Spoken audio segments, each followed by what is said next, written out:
This is Chet Holmgren, and I'm down to dunk. This is AJ Mitchell, and I'm down to dunk. This is Alex Crusoe, and I'm down to dunk. It's like baby bottle pop. Yeah. Mm-hmm. This is Adam Flagler, and I'm down to dunk. Hey, it's Isaiah Hartenstein, and I'm down to dunk. This is Kason Wallace, and I'm down to dunk. I can't spell Lucas. Hey, how do you spell Lucas? How do you spell Lucas? This is Lou Dort, and I'm down to Dort. This is Nikola Topic, and I'm down to dunk. This is Dylan Jones, and I'm down to dunk. This is Isaiah Joe, and I'm down to dunk. And there's probably like 50 to 75 Beanie Babies. Give me like your top 3 Pokemon. Brother, I can't even name. This is Jay Will, and I'm down to dunk. Sometimes the way his brain works is it leaves a lot to be desired. This is Kenrich Williams, and I'm down to dunk. Charmander. Yeah. Charmander. Or you're more of a Charmeleon guy. Charmeleon. This is Shake Gilgeous Alexander, and I'm down to dunk. Schlecht. You know what it Schlecht? means? Yeah. That means like bad. It means bad. Yeah. Yeah, that's me. Well, it was a good interview, so it wasn't bad. J-Dub, year 3, and I'm down to dunk for the 3rd time. Thank you. Welcome to Down to Dunk. I'm your host, Andrew Schlecht. We're part of the Athletic Podcast Network. With me on a Monday is my good friend, Michele Berra. Michele, what's up? Yay! We got Andy back. I'm back. Yeah. Finally back. I am live. This is not me pre-recording something, so it's good to be back. Good to do something normal in my life again, although I'm not in a normal location at all. I will shout out Alex Bullerjack, who's already in the chat, who is a friend of the pod, friend in my life, and helped me set up this desk in my room. So shout out to Alex for that. So very grateful for that. So we are here to celebrate one very important return, the one of Hartenstein, and the one that is less important, the Andrew one. That's I'm trying to be fun to Andrew the entire time, and I sound very mean all the time. So I'm not good at my job. I'm so glad to be podcasting again. I kind of miss it. So yeah, it feels good. It was good to see Hartenstein back on, in the lineup last night against the Portland Trail Blazers, but the whole world is watching, Michele. It's the only game on yesterday. That was it. And eyes were on Thunder Blazers. No, I mean, they were actually, I'd be surprised if what percentage of Thunder fans do you think watched that game over those NFL games? I mean, I was into NFL until I would say 12 months ago. Then I started to so I am on the 1%. I have no idea what happened yesterday. I read a few comments in the chat that I did not understand because I don't even know which kind of teams are in the NFL. The only thing that I know is that Pete Carroll is back and is not coaching the Seahawks. So this is my actual knowledge of the NFL. But yeah, I mean, it was not a bad game though. The one against Portland, it was kind of hey, let's see what happens when a good team starts off maybe with a little bit less of pressure than usual, and the other team hits every single shot. Turns out, if you endure and if you get a little bit better defensively, you can still win the game. Yeah, I was watching the game and my oldest son walked in and he was like, "What is happening?" I was like, "Just wait. Tumani Kamara and these guys are not going to keep hitting shots." Although Tumani did not stop hitting threes. Yeah. He hit all 5. Yeah, and that was he had quite a performance. He was really good. 24, 9 and 4 for Tumani. And Denny was obviously very good as well. But they just didn't do anything else. They scored from 3, and then they just did not play well otherwise. They shot 40% from the floor and 45% from 3. Yeah. They just did not really do much else well. The Thunder did not shoot it well from 3. They really did not shoot it well from 3. 10 of 30 from 3. Yeah. Yeah. I mean, they just did not. They just did not score on ESPN.com oddly placed. That's why I hesitated because you it's squinting like Dignold. Everything is slid over one spot because I was like, wait a minute, they weren't 42 of 89 from 3, which is what the box is showing right now. Yeah. I do want to start with Hartenstein though, just because like his absence was so felt when he was out. And last night he was so good. I mean, he had 14, 12, and 6. He only had one block, but it was like maybe the most impressive block that I've seen from him this year, because he hard hedged out on this screen and roll and then fully recovered. I mean, he had to book it to get to Time Lord, and he got there and he blocked it, and it was just like this emphatic block. That was so much fun. But they need him. You know, they need him or they need Chet. We'll talk more about like what it could look like with both of them here later on, but it just emphasized that like they absolutely need this guy, because he helps like give them like a solid foundation for their defense. He provides offensive versatility with his passing, that just the fact that you can dump it to him in like the mid paint and that he can hit that floater is super valuable. There's just so many things that he does. His screening, obviously, but like his value has just been emphasized over and over again throughout this season, and just missing him. And especially it definitely is like a thorn in everybody's side that we missed him against the Mavericks, because I think that they would have had a good shot against the Mavs with him. But just like seeing him back, feels pretty good. I mean, it's just OKC plays in a different, with a different vibe when he's in the court. It's just the second unit for, I think it's not the first time, but it was very apparent last night when there was like, I think Isaiah Joe, Dub, Caruso, Hartenstein, and I think Usman Jang. That unit played 5 minutes of fantastic basketball. And iHeart was the main reason. He gave Isaiah Joe the first triple as he likes, with this screen and rescreen and between the leg pass and stuff like that. And then he was just passing the ball like crazy. The guy had 14, 12, and 6. I mean, that's just And if you want to say, okay, without the two best centers, which accounts for right now, I think 30% of the cap, in the future, probably 50% of the cap or something like that. Yeah, I was going to say is not a top 4 team in the West.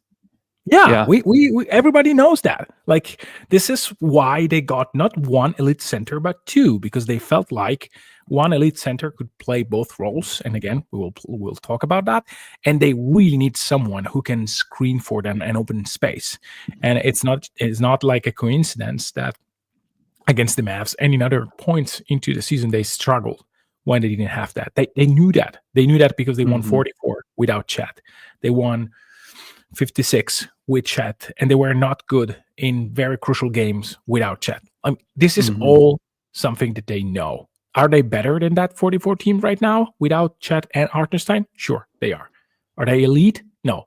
This is the Chet probably makes them elite. Hartenstein will put them into the top 3 echelon of this league, and maybe even just being the best team whenever they play with both guys, which is something that we don't know. Yeah, I mean, it's like if Cleveland is missing both Jared Allen and Evan Mobley, like, do we think that they're an elite team? Yes, they still have their best player in Donovan Mitchell, which like the Thunder still had, but like it takes you out of everything you do. And like the Mavs are missing a lot of guys too. And so like it's not like exactly like the silver bullet excuse there. Like I think that you have to admit there is something there with Dallas that exists that the Thunder need to get over the hump with mentally. And like, I think that they can get over the hump because I think they're talented enough. And I think it's actually a good thing for them, like, to have that obstacle in front of them and like this like mental hurdle in front of them. And I hope they play them in the playoffs, because 1, I think they would beat them in the playoffs. And 2, I think that it would help them get to another level. Yeah. And so I do think that like this game is so mental, and like this league is like so, I mean, it is such a hard league, like physically, tactically, but just like mentally, there's so much to it. And I think that it's good to face those challenges, especially as a young team, and especially with a young coach like they have in Mark, to figure out what they need to do to advance past that. And I agree with a lot of the points that Alex made. the other night. I think that he was spot on in a lot of ways, that there's really not a lot to take from those games. But I do think that there is like a small part of it that there is like a mental hurdle that exists that like they need to figure out, and I think that they can get there. I think it's something that is totally possible and something that they will get over. So we do have a super chat that I want to read before I forget to, from El Sombra Regio 7. He says, just stating that the type of net rating, defensive rating, offensive efficiency OKC is recording this year always results in a title in the past 25 years.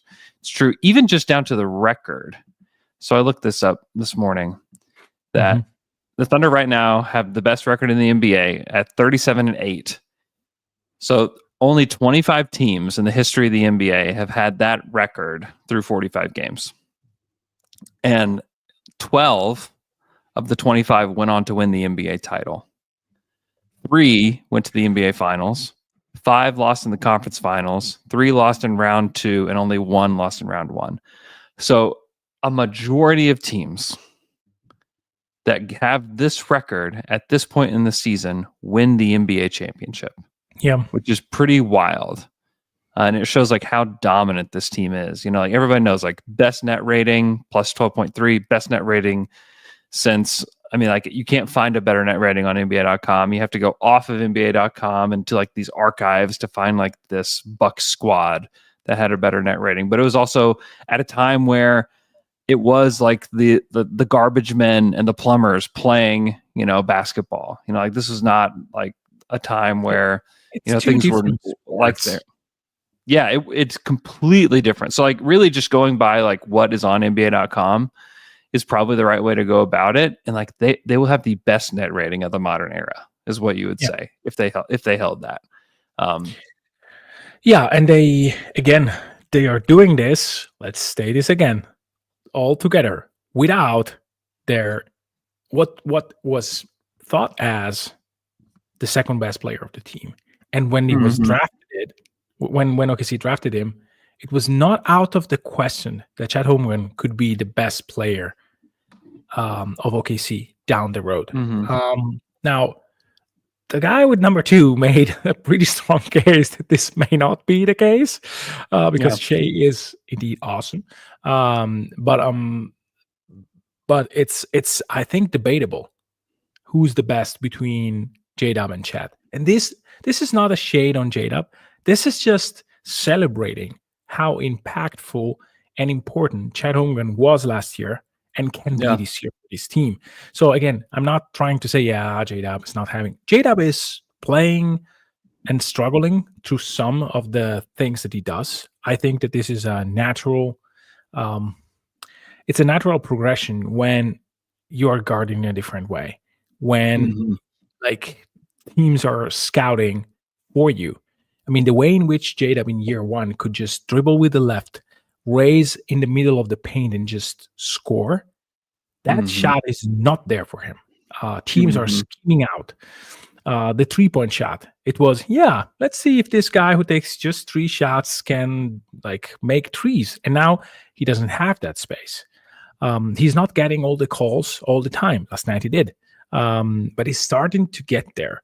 So if I were to judge J-Dub, I would judge him extremely positively because he's changing the way he plays so much and he's retaining most of his efficiency, being guarded in a completely different way. And again, this year, no matter who's against the Thunder, they are out for blood.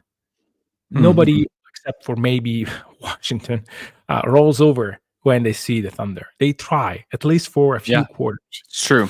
That's a great point. So, everybody wants. Do you remember Dion with the pose? That season for Miami was not inconsequential, but it was so celebrated the way in which Dion. I think it's still my Twitter header, actually. I think so. That pose, the Dion pose. Yeah, they almost got into my butt, Dion. That's right.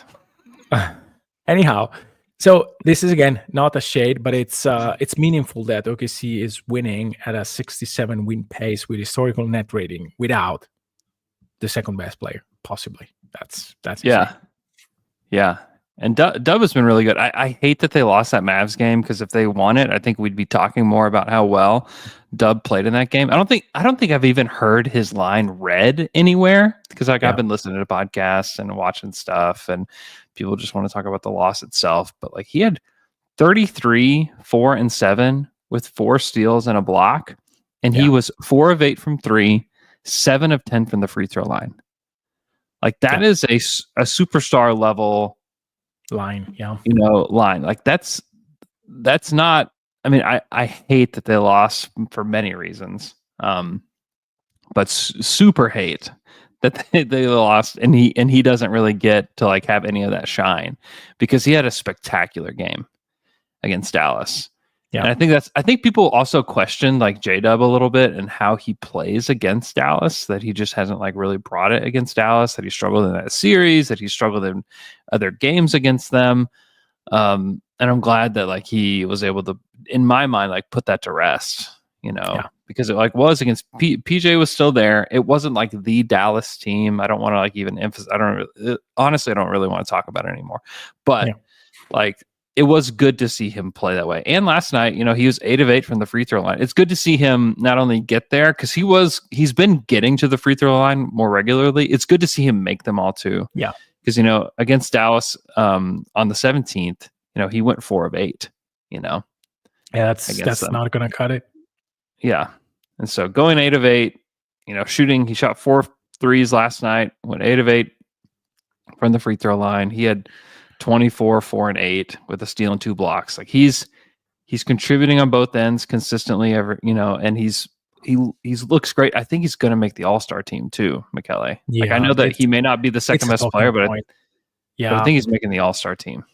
Everybody is talking. I mean, this year, as I think I already said it, I'm listening more the OKC telecast, because I love Nick, and I want to see all the end game interviews with him. I love Paris. Totally. And I think that Cage and Fisher are improving by the day, but there are some exceptions. Portland being one of them. I mean, Lamar Hurd is just awesome, and Calabro, I think, is the main guy. Yeah, that's what I listened to last night. Yeah. I mean, they are very good. Lamar Hurd is extremely good as an analyst, one of the best, I think. So, and they discussed J-Dub, and it's on everybody's like list of stuff that they have to say when OKC, or want to say when OKC is playing. So I think that he will have a strong case, a really strong case. So, but back to the chat and the chat thing. I want to steal a question from Thunder After Dark that I did this morning. I hope that my boss at the Dream Team will not mind. From Jared Hockett, he asks, if you were a hater, what's the reasoning you would use to say the Thunder will struggle to integrate Chet into their rotation? And I didn't really came up with anything really good.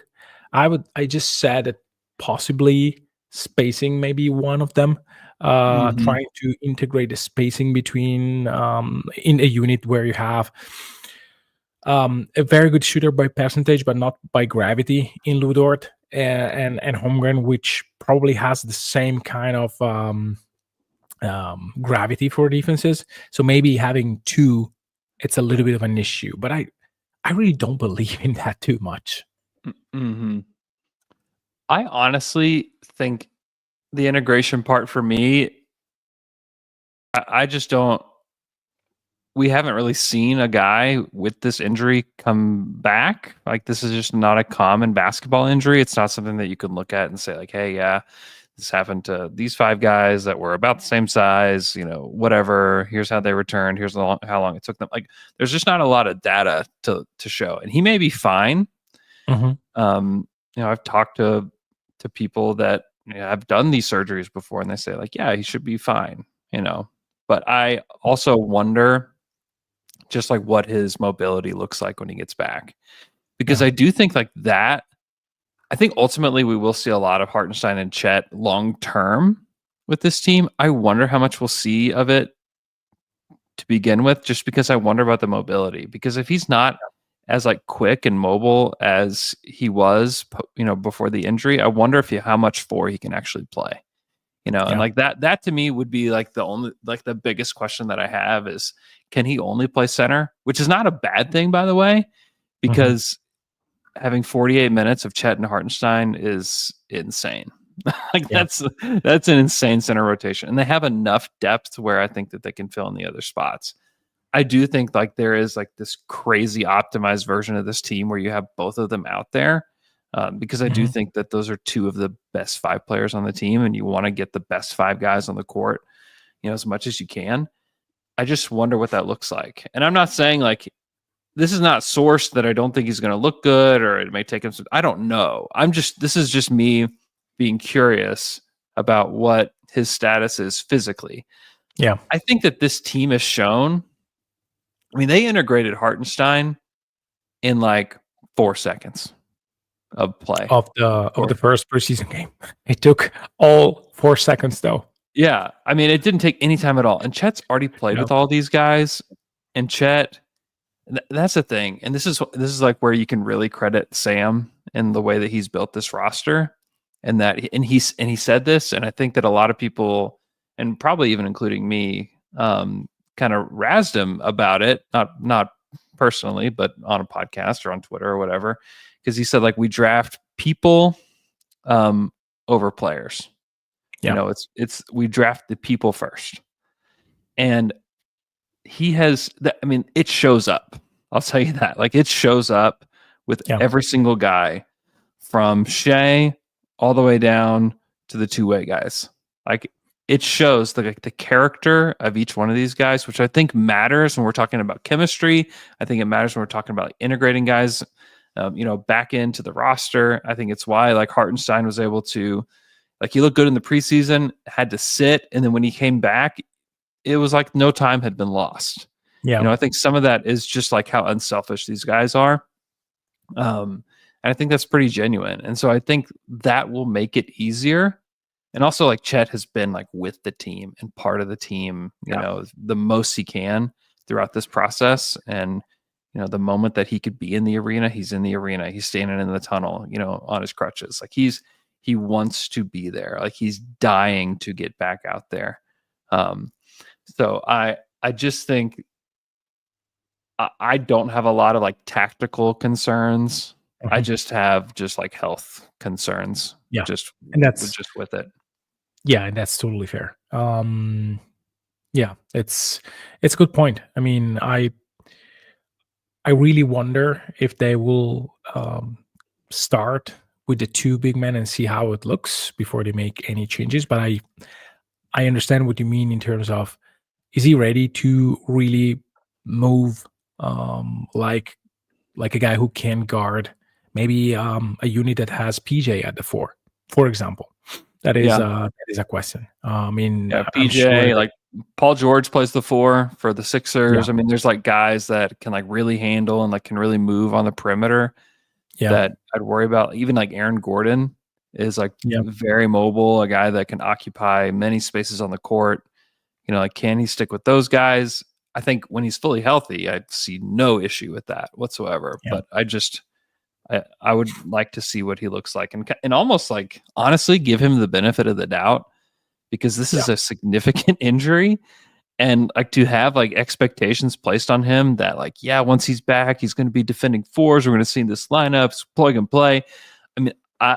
I think the guy it's going to take a little bit of time. I think he'll play well just because he knows how to do the little things on the court. He knows how to make an impact. I think defensively at the rim, he'll have an impact. And, right when he comes back, I think that, they definitely need, and we've seen this in different spots, they like need another go-to guy offensively. They have a lot of role players, and they have Shea and Dub, but like if Dub doesn't have it going, or even if Shea's having a rough night, like he did against Dallas the other night, boy, it would just be nice to have another go-to guy that can put up 20, and I think that's something they certainly miss. Yeah, and I think that we are forgetting, because the season shaped out last year in a different way than we anticipated.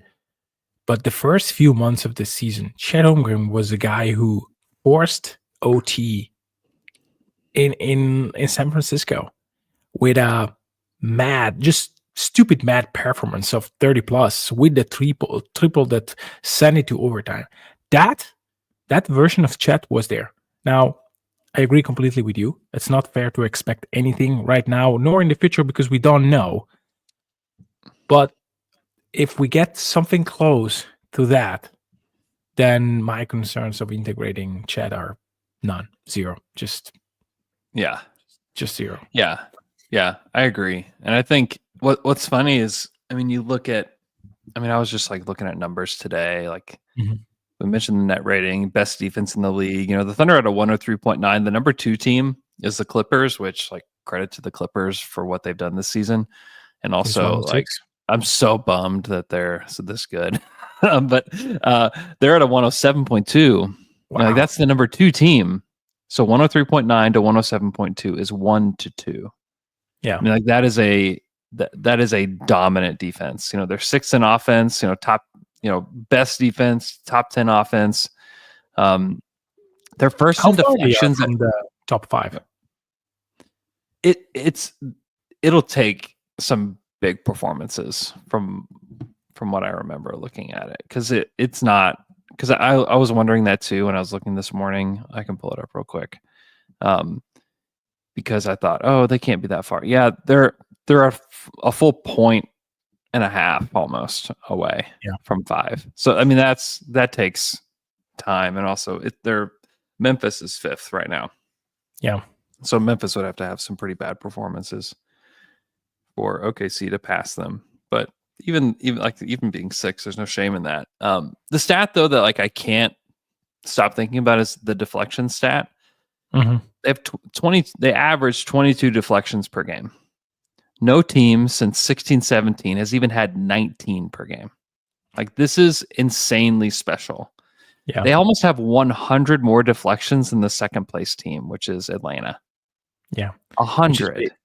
Which is basically 1.8, 1.9 more than them, or more. It's more. I think that they're at like 17 or something like that. Oh wow. I mean, that stat is like, that encompasses like how are they doing this? Well, that is how they're doing this. Like, this is how that they're doing. Oh, they're at 19. They're at 19, and Philly's at 19 as well. Like, it's funny because I think if like the Thunder didn't exist and like Atlanta and Philly are at 19.4, like that's a big number. Last year, the Grizzlies had the most deflections per game, and it was 16. Yeah. You know, the year before that, the Raptors had 18. The year before that, it's 17. The year before that, it's 16. You know, like, those are the normal numbers. And like 19 is quite a lot, you know, which is what Atlanta and Philly have. Like, I think they should be proud of those numbers. But the fact that like the Thunder are blowing that number just out of the water at 22.4 deflections per game, I mean, it just shows. And it's even like limited time with Caruso. I paused the game. I paused the game, rewound it last night, because like I wanted my kids to see Alex Caruso, because the guy is an absolute maniac. I was like, you want to know how you can like play? You want to play high school ball? You want to play college ball? You want to know how you do it? Like, do this way. Yeah. Play like him, because every coach will play you. Every single coach will play you. It doesn't matter if the shot's going in or not. Like, they will play you if you play like this. And it was like a particular possession, I think, that he was on Shaedon Sharp and deflected the ball into the backcourt. Like, and there was just like nothing he could do. Yeah. It was just, I mean, he's just an absolute maniac. And watching him like miss 3 after 3 and then finally hit that last one, and you could see the relief in his reaction. But like, just the value that he provides on the defensive end, and the fact that they have 22 deflections per game with only having him and Chet in a limited amount of time. Like, could that number be 23, 24? You know, if you had all those guys? I want to go a step forward. What about removing, which you cannot do on the NBA.com website, the fact that you remove the time where they are up a gazillion point, and basically Yeah. Dylan Jones, Usman Jang, I mean, the great Brandon Flagler. Carlson, Brandon Flagler. Carlson, man, I feel like I've missed like podcasting about the Brandon Carlson era. I think Yeah. he's been good like in the time that I've been out. Yeah, and now they're back. Is back to, hey, it was like it was. I mean, I'm not sure worth it, but it was a time that we will remember. It's not as good as the Moses Brown playing like those meaningless games where he averaged 20 and 20. But it was probably more. I more think it's effective. better because I think. Oh, I know. It's better. It's technically better because this was done against great teams. He's interesting. I don't know if like he sticks long term. I think that like the simplest way to keep him on the roster is to, after he's done with this 10-day, is to convert AJ and then give him the two-way spot. I think to me that makes the most sense of how to retain both those guys, for any length of time. And like I'd be surprised if they just kind of cut Carlson loose, just because I think that he's the kind of big that really thrives within this offense. Defensively, I have a lot of concerns and a lot of questions on like what he made a few can do. plays though. He gives a ton of effort.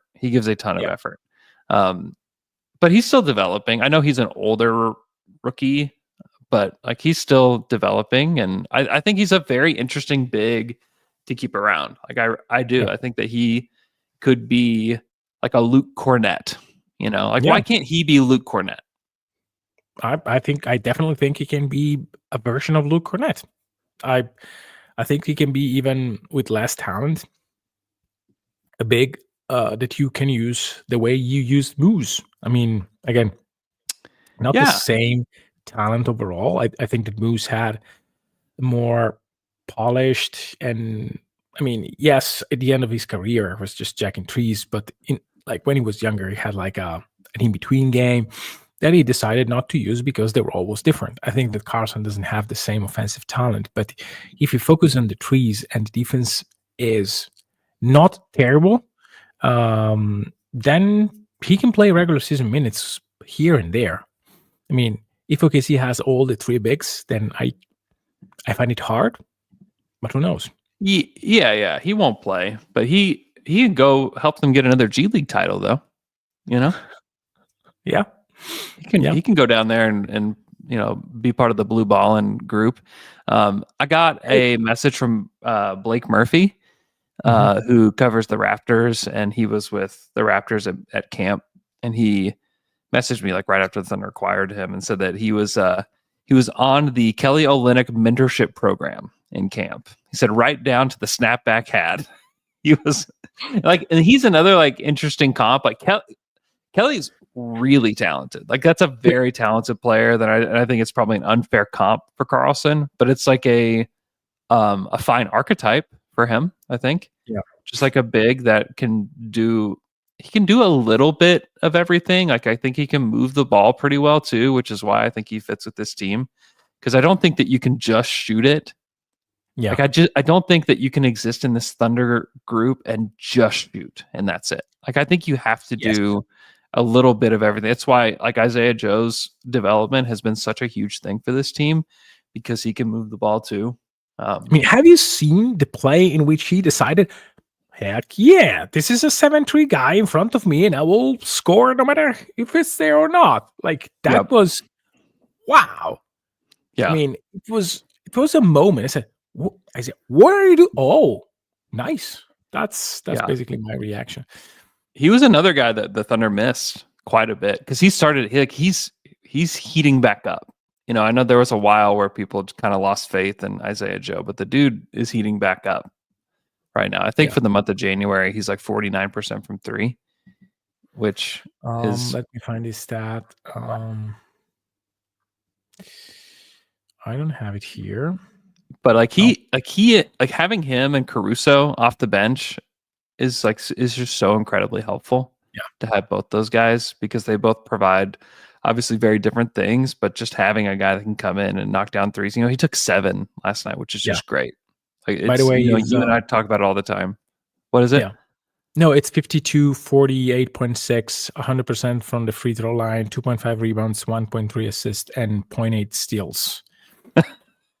It's it's just a very stupid line. He's a really good player.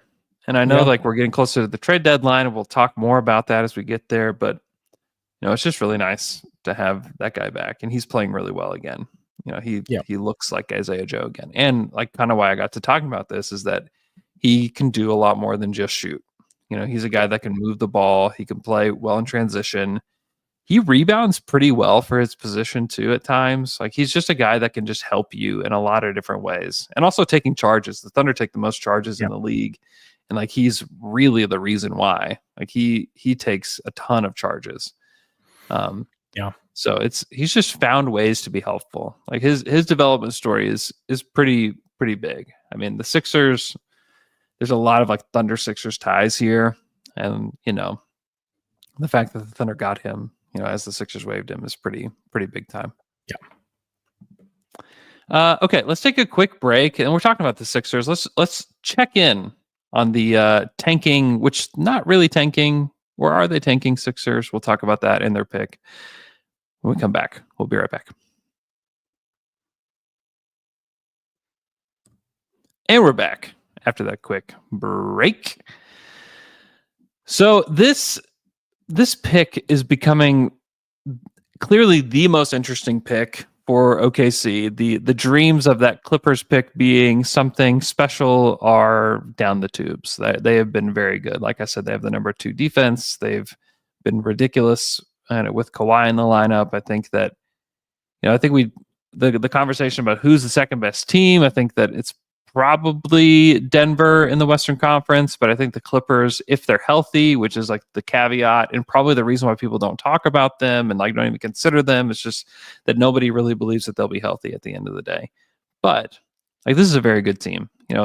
If the season ended today, the Thunder would have the 21st pick in the draft from the Clippers, and they would have the 8th pick from, or at least that's where their odds would be. 8th. Oh no, you're wrong. I just made a simulation, and Cooper Flag is heading to Philly. That's oh no. I ran. Hold on, let me do one. Okay. The Thunder got Igor Dimin, which we may or may not do on Thunder After Dark, or on the OKC Dream Team quite soon. Yeah.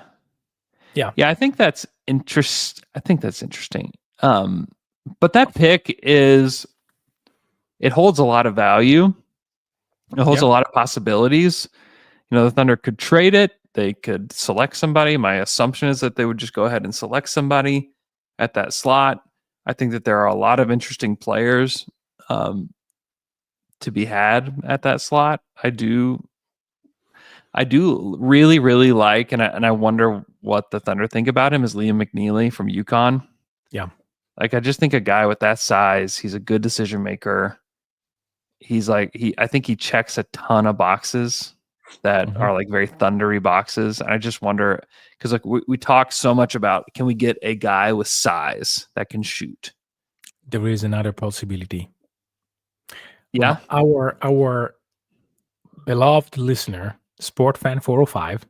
Yeah. I think it was Saturday, or maybe like during the week. I was just looking through the prospect. I did a little bit of a deep dive on Igor Dimin, and I see this guy, international 6'9", Noah Esengwe. I have no idea how to pronounce it in an English way. This is how I would pronounce it. Esengwe. I don't know either. I don't know how to say it either. And I was watching films, and I check the DMs, and James says, "You should look this guy." I said, "I'm looking at him right now," and the guy is extremely, extremely interesting. Like amazing size. He is the same size as Usman Jang, probably maybe an inch smaller, but the athleticism and the physicality is completely different. Yeah. But anyhow, question Like for there's you. good passing, there's good aggression from him. There's a lot, but I do wonder about the shooting. Oh yeah, it's the touch looks okay. Would I trust him? For sure, no. It's Yeah, McNeely seems like a better bet. But McNeely can Senga really and shoot it. Deming are a prototype of player that OKC has heavily leaned into over the past few drafts. So I wonder Yeah. if Presti will just try again until he finds what this prototype of player. One is a tall point guard with better defensive skills, not a shooter, and the other one is like a white canvas where he can do whatever, and he has like amazing size and whatnot. But anyhow, back to the Sixers pick. Again, this was a comment or a question that I had, I don't remember when, about should we give the Sixers their pick back this year for either something unprotected down the road or another pick they have. And it's a very interesting conversation because if you give them the pick back, they are in a position to really try to tank and to just punt the season. They kind of are. They kind of are. It's just so hard to get. They're late. They're late to both parties. Like, let's be honest. Like, they're late to the playoff party. They're late to the tanking party too. Because I mean, you look at where they're at currently. Who are they going to pass? Like, they're 17-27. I just don't think there's any way they're getting in the top 5 in the reverse standings. I just don't think there's any shot. Well, hold my beer. They can just sit and beat Paul George and Maxey for the rest of the season. That team is awful. I know that, but we're like these other teams too, though, are not going to win a lot of games. I think that they could win like 2 games, like OKC did in that season after the All-Star break and end up at 19. If they end up at 19, PG has already said he's not going to sit, though.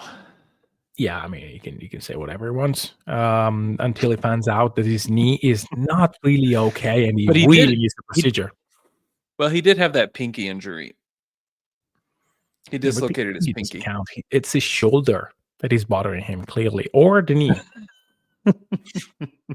I would really look into, well, not knee. It's a sore spot for this podcast. So let's say a shoulder or just, I don't know, an ankle. What about the ankles? Yeah. Are they okay? Are you sure? I don't think so.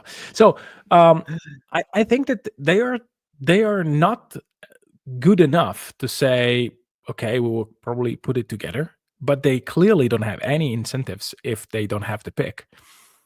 So I wonder if this could be something where you give up the pick this year, even if they get like a very good, like 6th pick, 7th pick, it would be probably important for them, and they can either give another asset. I don't know what kind of assets they have.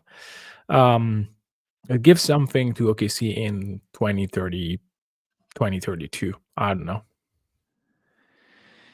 Yeah, I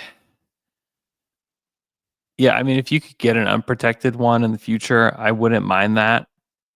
Certainly wouldn't mind that. But I don't know. I also just wonder how hard it's going to get the further this team goes down the road to bring in young guys to develop. Like, I just wonder what, and this is why I would be for like taking a major swing on somebody, is just like, why not? Like, use the G League, use the back end of the roster to try to just see if you can connect on something like big time. If you're picking like 8th or 9th or whatever it is. Part of me one would hate to be following this draft so closely and for them to get there and to trade the pick. But I would understand it. Like, those picks, if you got an unprotected Sixers pick when like Embiid is done and like Paul George is done, like you just have Maxey and like what else? I mean, that could be very valuable. And to have that, like, it's valuable now, but if this team can be what we think they can be in 2 years, in 3 years, and then you have the pick, and it turns out to be like the third pick in the draft or the fifth pick in the draft, like it's even more valuable at that time because then you will have had multiple playoff runs. Yeah. You'll have had it like exactly like, oh my gosh, this is either one, they won multiple titles by now, and like this is the greatest thing ever, icing on the cake. We'll just take a guy and bring him in and see what we can do, or we haven't been able to go over the hump. Don't really know, don't really know what's next, except that we have this amazing asset that we can flip into like a real player that can, be there to fill in a gap that the Thunder really need. It just allows you like that flexibility down the road that like right now, there's still a lot of development to be done. Like you can make the case that the Thunder really don't need to bring in another rookie except for Topic next year. Yeah. You You can absolutely. This is why, I found this comment, and again, it's not mine. I don't remember where I read it or if some of you guys sent it to me. I apologize. My mind is not really working. I think that, if you can get like even a pick that rolls 2 years and then becomes unprotected, that, I would love to have it just unprotected in 2030 or 2031, one shot. Because it's, again, if it rolls, you risk to get the first 2 bad years of Philly, and then when they are middle of the pack again, then you get something that is probably worse than what you can get right now, which is very important. But the best that you can get this year is number 6, which is not bad. And Philly, not right in this draft there. either. This is a good draft where like the 6th pick is a really good player. Yeah. So I'm torn because of that. Because if you can get like Con Knippel, that is a player that I think Con's good, man. Con can really play. Good. Yeah, he's a very good shooter. That if you draft, probably you can maybe in the future think about removing some of the players that you have. There is, we discussed McNeely. There are many other players that you can draft there.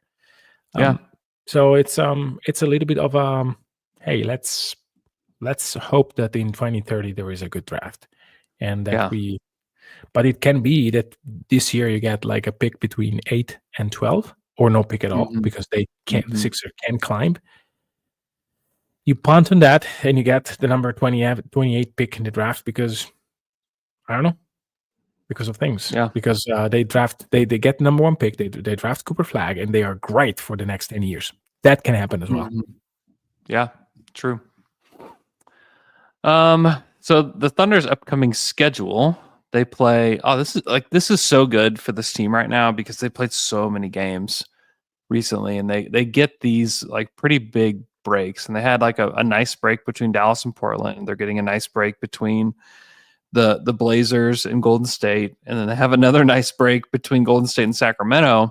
They do play on the road against Golden State, who have been just putrid as of late. A lot of it is that they're missing Draymond Green. They're still missing Kuminga, and it's just a mess in Golden State right now. So they do play them on Wednesday. They come back and play Sacramento here in Oklahoma City on Saturday, February 1st, and then Monday night they play here in Oklahoma City against Milwaukee. So some interesting, like those are challenges. Like none of those are like crazy bad teams or anything. It's not like Portland and Utah and Brooklyn that we've seen recently. So more challenges, for the squad, but it's also not like the early January schedule that we saw either. So it's good to kind of see like this just feels like a normal NBA schedule, and it's good that they get some practice time too. Like this team gets some practice time, has like pretty spaced out games. They do have a back-to-back Friday, Saturday where they play here in OKC against Toronto and then fly to Memphis the next day. That'll be that's a challenge. That's really challenging. And then they have New Orleans, Miami, Miami is just a mess right now as well. And then they have many on the back-to-back on TNT. Yes. Yeah. Minnesota is a back-to-back. Yes. On TNT, February 13th, which is the last day before the All-Star break. So then they have the All-Star break, and then we can like start our like Chet watch. You know, if it hasn't already begun, then we will begin Chet watch. So we're not very far away from that. 1, 2, 3, 4, 5, 6, 7, 8, 9 games away from Chet watch right now. Yeah. So like there is, as exciting as this team has been, like I really believe that like the excitement is like it's going to get crazy. Like it's already been so fun to be a Thunder fan so far this season. It's been outrageous. This team is so much fun to watch night in, night out. Like I genuinely look forward to watching them every single game. And it was like one of the things like during my recovery so far that, you know, I really look forward to like having Thunder games to watch, you know, laid up on the couch, you know, sitting with, you know, with Amy and the boys and getting to, you know, watch games. Like it really brought me a lot of joy, just like watch this team play basketball just because they play it the right way.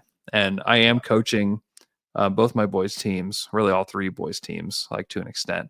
And it's just so fun to watch them and to point to like, hey, this is why they're doing this, and this is how you're supposed to play. Like, and they play the right way. They play unselfishly. They play great defense. Like, it's just, I just love watching them. And my point is like, it's gonna get so much better because like this team, as they try to integrate Chet, as they get healthy, and then as we get closer to the playoffs, like we get to see this team go into the playoffs. And like I said, I mean, the expectations are very high for them in the playoffs. The teams that have done what they have done so far this season are teams that make long playoff runs.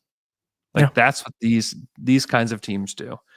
And so it's just going to be a blast. And I'm excited. I'm excited to be back.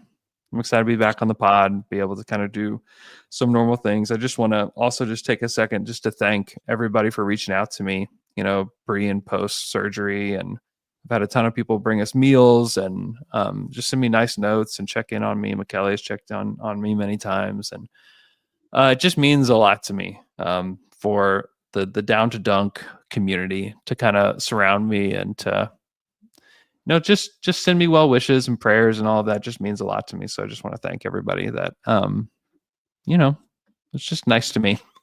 Just want to say thank you. Well, I mean, well deserved. Again, I think that I can speak for everybody here. We missed your voice. I missed podcasting with you. So it's good to see that it's going back on track, that on Monday we can have this moment. Right. And That's right. And again, for the guys who listens to the Slam and Jam, I really hope to get that back as well because I missed that as well. And maybe some draft content that can come up. I know. Gotta get some draft content out there. Yeah. All right.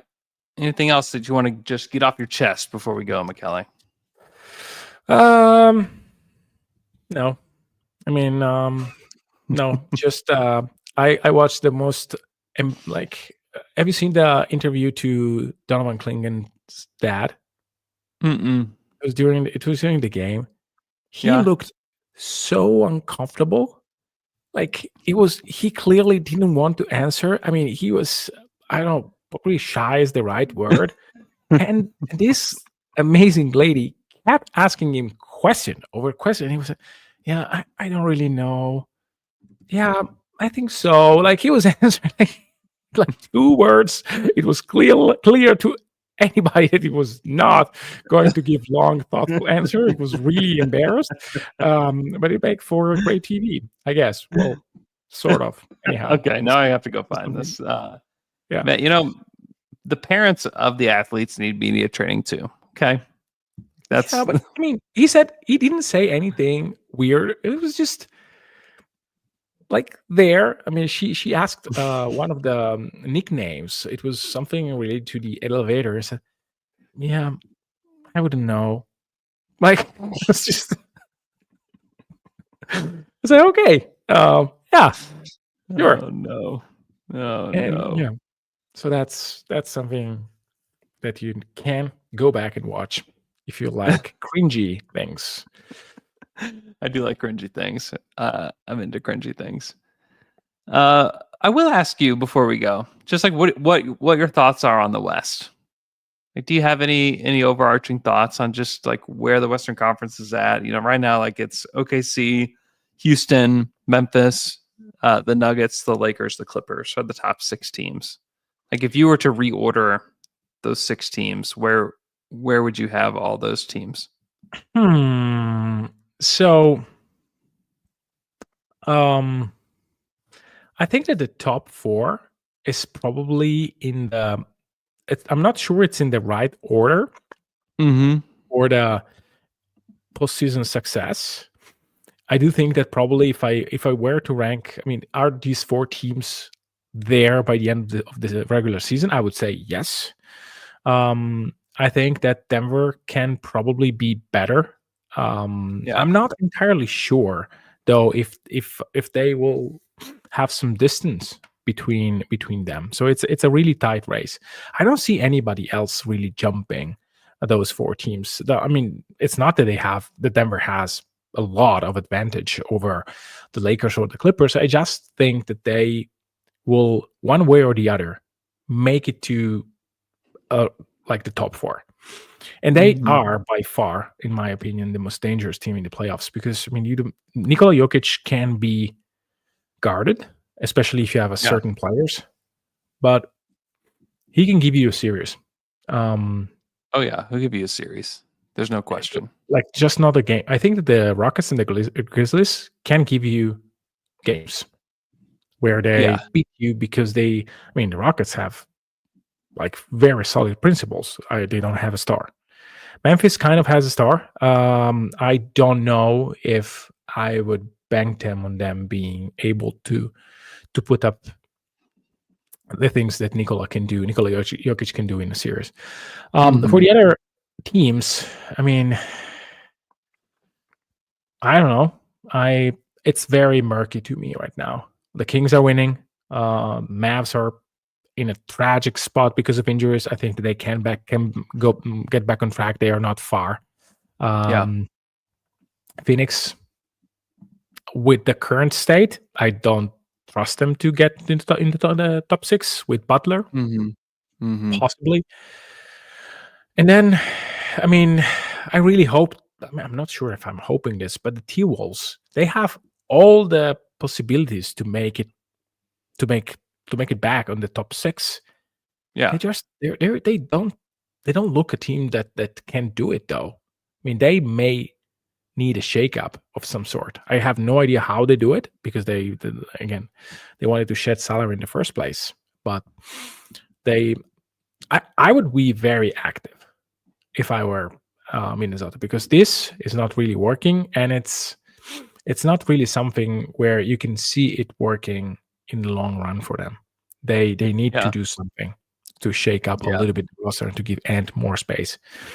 So we'll see.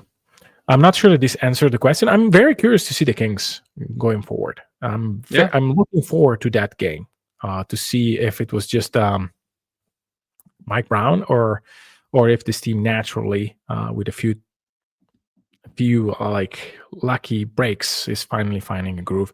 Sometimes we really put a lot into coaching and into a team losing. Sometimes it's just snap out of what you do and find your way back, which is something that the coaching staff of OKC is exceptional at, and the entire team. They snap back into whatever they do best. Just sometimes in a quarter to quarter. So some teams they just don't. They just an example would be the Thunder after Dre went back. I don't think that Dre was the difference between them being elite and them being miserable. It was surely helpful, but not to that degree. And that team was not able to snap back and be back into, hey, we'll win. Like, no matter who plays. So, I mean, I'm very curious to see the Kings and see how they can close the season. I mean, they are not far. I mean, they are between 7 and 10, they are in a half game, and between 7 and 4, there are 4 games. It's not that big of a drop off. Oh yeah, no, I think that the way that it looks now, like it will surely be different, by season's end. And I think that the trade deadline for the West is so important. Like, I mean, I think that a lot of franchises will take a look at what Dallas did last year and say they remade their team at the trade deadline. They were able to add 2 pieces that were extremely significant that helped propel them to the NBA Finals. And I think that almost every single team in the top 10 can say, hey, if we just do a couple different things, like we can get ourselves there too. And so I think that like a true evaluation, really can't be had, for a few weeks. Just because I do think like this is a significant trade deadline for the Western Conference. And I would look hard. I mean, Cam Johnson is really one of the hot name. Jimmy Butler is one of the hot name. But look at Portland. I mean, this is not recency bias. I was very puzzled by the move of extending Grant, trading for Danny. I mean, I would look hard and say, oh, okay, maybe Cam Johnson is worth 3 picks. What about 1 for Advia? Or maybe a swap for Advia? Or maybe something that Portland may like for Advia? Is he changing your entire structure? No, but he can function into a team. This is something that me and you discussed in the past. Like, I'm not enamored with his game, but I'm not suggesting, by the way, to trade for Advia in OKC. I'm just looking for names that are probably gettable, and that for a team that needs a little bit of size, a little bit of shooting, he can be a name that, again, may not move a lot, but just imagine him in Minnesota. Like, he's a decent shooter. He can help spacing.